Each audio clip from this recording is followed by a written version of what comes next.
Hey Dunchbags, what's going on? It's LandonRemixes here, and it is time for the 24th edition of Rapid Fire Reviews, the series where I go over EPs and albums that I didn't get a chance to talk about in a full video. Although today's edition of Rapid Fire Reviews is going to be particularly special because it's the first in the first ever and hopefully last ever Rapid Fire Reviews week. The reason I say hopefully last ever is because throughout the course of 2019 I let 128 albums and EPs kind of stack up on me without doing a rapid fire review video in that period, so hopefully I'll never do that to myself again. But essentially what's going to happen is this week on Sunday, Tuesday, Thursday, and Saturday, or at least that's the plan, I'm going to be uploading a single rapid fire review video. Nothing else going on for the entire week. I will be covering 32 albums or EPs in each video, done in order by release date starting in December 2018 and concluding on August 30th of this year. My plan is that starting this month in September, at the end of the month, I'm just going to do a rapid fire review video to recap the albums and EPs that dropped throughout the month, and then I'll just do it every month following that, so I can't let anything possibly stack up this much in the future. I do genuinely hope you guys will enjoy this week though. Rapid fire reviews, although infamous as it is, at least to me as a reviewer, you guys seem to like the videos, so hopefully this week will be a bit of a treat for you. And without further ado, let's get right into it. I had high hopes for this EP given how much I really enjoyed Bastille's last Other People's Heartache mixtape, Verses, but I'm really just not feeling this one all that much. I mean, maybe it's because I typically enjoy Bastille's darker music and Other People's Heartache has been a good outlet for them to put out that kind of stuff. This project takes a much more heavy leap into pop and gave me some kind of icky feelings about memories of Wild World. Though I did like the collaboration with Seeb quite a bit, and I do think this project in general does top Wild World, it doesn't really stand next to Bastille's other work all that much for me. I personally think this is Echo's best work so far. I'm pretty disappointed in myself that I didn't get around to doing a full review of this project because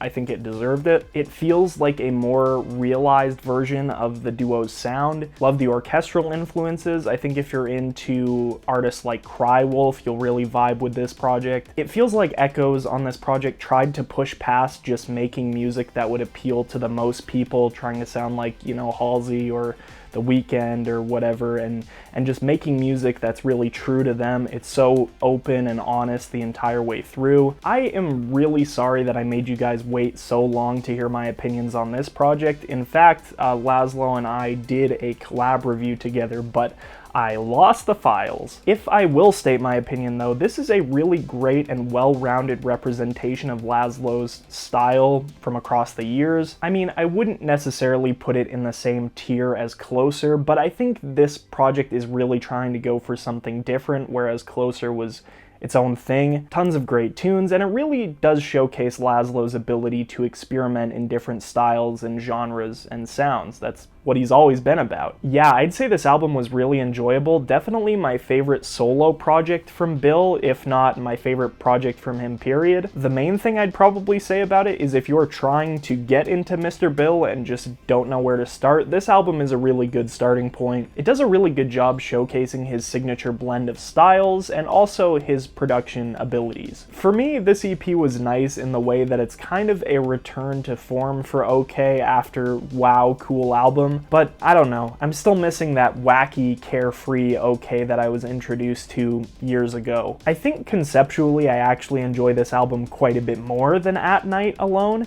It tells a really good story throughout its running length, but sonically I wouldn't say I prefer it. I'm aware that this is pretty much just Nano B's take on, you know, early Owl City, but given that Ocean Eyes came out a decade ago, I actually found this project to be extremely refreshing, even if it's not the most original thing I've ever heard. Yeah, I wasn't really all that into this album. Between Us and We, Gnash was putting out some really solid singles, and I expected that to be represented on whatever project he was doing next after that, especially on a debut album, but I really just didn't feel like it was executed all that well. I have a theory that people really only like Lil Hank because Lil Hank is literally a dog, because otherwise I just don't get the hype at all. Each song on this project is like the most basic derivative form of whatever genre, you know, Lil Hank is trying to go for. And sure, the mixdowns sound good, but really that has never ever been the most important thing to me. I would say I prefer this one a great deal over Danger's last album. Would highly suggest this one to anyone who really enjoys that, you know, retro wave, cyberpunk, and synthwave kind of aesthetic. I'd say hands down it's one of the best projects to come from that scene. I know this is going to be an unpopular opinion, but I honestly think this is James Blake's weakest album, especially after we got the crazy,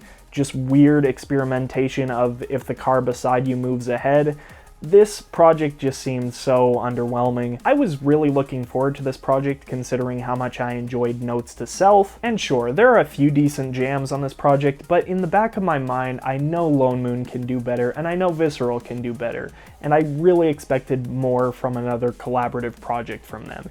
Even if this one is a little bit more fleshed out, I don't think it quite hit its full potential. I think this EP is a nice little sampler of why I think 13 is one of the better up-and-comers in the mid-tempo scene. He's just got this certain groove about him that I feel like so many other people are missing. If nothing else, at least listen to Uppercut from this EP. It's insane. I think this album made me finally realize exactly what Anthony Fantano was talking about when he called Porter Robinson's Worlds, you know, store brand cereal, because this album is pretty much just that to me. While I think there are a few really solid standouts on this album, the majority of it basically just feels like the exact same like reverb heavy synth pop slash indie-tronica type tune. And sure, a lot of people are going to like that, but for me it was pretty middle of the road. I wouldn't necessarily say I loved this EP, but it was the first thing that I had heard from Kompany that made me really see what exactly his sound is, why it's so popular, and why everybody is copying it. While I wouldn't necessarily say I'm the biggest fan of Lick's music, I think this is actually one of the better EPs to come out of the mid-tempo wave of the last couple years, and those bass stabs across this project are just so good. I'll be honest, this was a weird debut album for Nytrix to have. Moving out of his melodic, vocal-heavy kind of comfort zone into a like cyberpunk electro type of project that just sounds pretty much average did not exactly hit me in the right way. Just a couple straight bangers from AU5, and there's not really much else I can say about it. I liked both of the songs on the EP quite a bit, though I wouldn't say they're really my favorites that he's ever done. It's just a nice little project. If I remember correctly, I found ZES through a rabbit trail of finding Ekel through Vorso, and then finding Aether through Ekel, and then finding ZES through Aether, led me to this album, and it's so good! Eden even provides vocals for one of the songs in this album, which I will say is one of my favorites. I love that it goes for a more unique time signature and flow.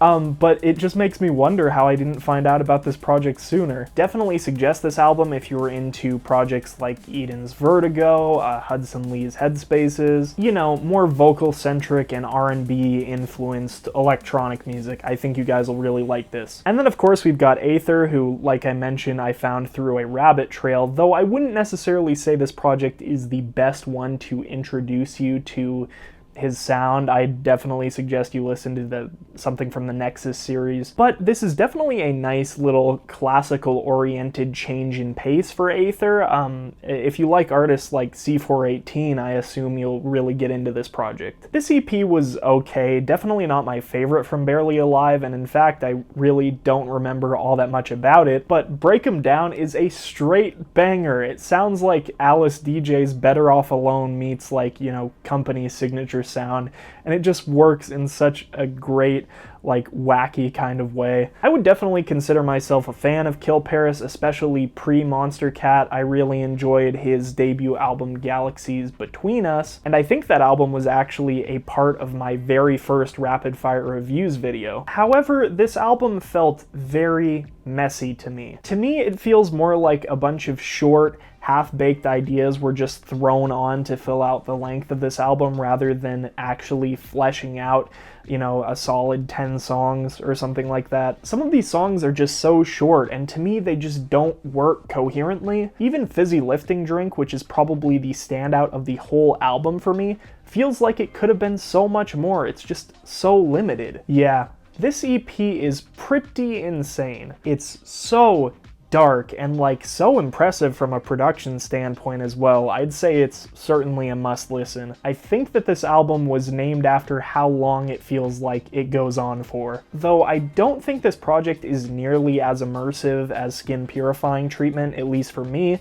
If you enjoyed that EP, I think you'll enjoy this one a lot too. It has a very similar vibe, very similar blend of influences, very unique and vibrant. Check it the frick out. Spacewalk 1, in my opinion, was just decent, and Spacewalk 2 literally put me to sleep, so I'm not sure what I expected with the third and final edition of this series. And while I don't want to say it blew me away or anything like that, I think it was a really great conclusion. It's like the grand finale of this whole thing. Probably the best project I've heard from Ramesses B since his debut album Reborn. If you're into more melodic and chill variations of EDM, I would strongly suggest this album. I really appreciate that Apashe has continued to go down the classically influenced bass music route with this EP, though after hearing this project, I'm not entirely sure the levels of epic that Requiem hit can be attained again. I also think the hip-hop and trap influence of Requiem was one of the things that made it such a special project, and it's